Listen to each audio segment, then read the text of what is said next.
ចាជំរាបសួរពុកម៉ែបងប្អូនទាំងអស់គ្នាថ្ងៃនេះបងប្អូនអ្នកខ្ញុំមកហូបជាមួយនឹងស្ករស្រូវដែលគេល្បីនោះបងប្អូនគេល្បីអារឿងស្ករស្រូវនឹងមកនិយាយអញនេះហើយអ្នកលក់ហ្នឹងនេះបងប្អូនហើយអ្នកស្ករស្រូវ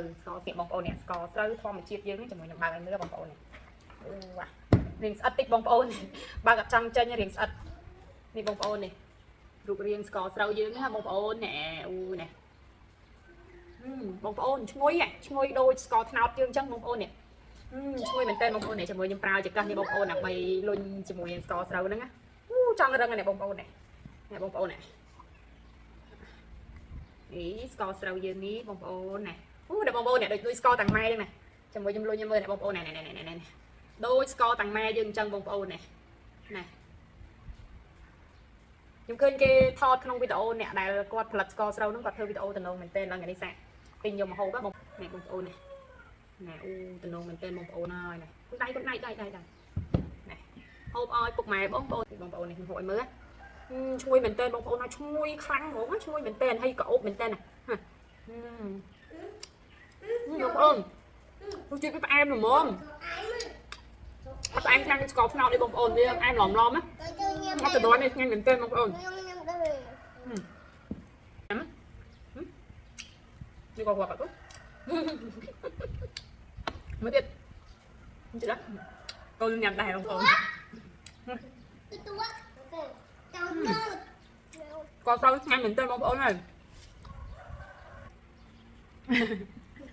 ញ៉ាំកូនអាបងញ៉ាំដែរអត់ញ៉ាំអូឆ្ងាញ់ណាបងប្អូនnàyមើលកូនញ៉ាំអែមអត់កូនអែមអត់អែមមកចង់ញ៉ាំកូនញ៉ាំ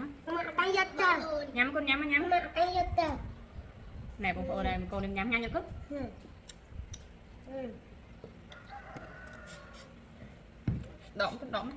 មកបាន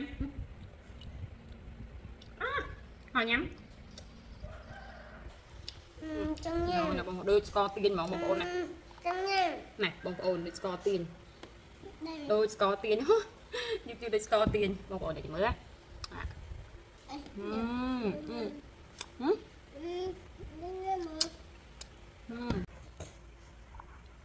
ดูให้กូនថែមបងប្អូនញ៉ាំមែនតើបងប្អូនហើយណាមកយកទៅต้องថែមមកយកទៅបងប្អូនឲ្យលូកដៃបងនេះណែលូកដៃញ៉ាំបងប្អូននេះឆ្ងាញ់មែនតើបងប្អូនញ៉ាំ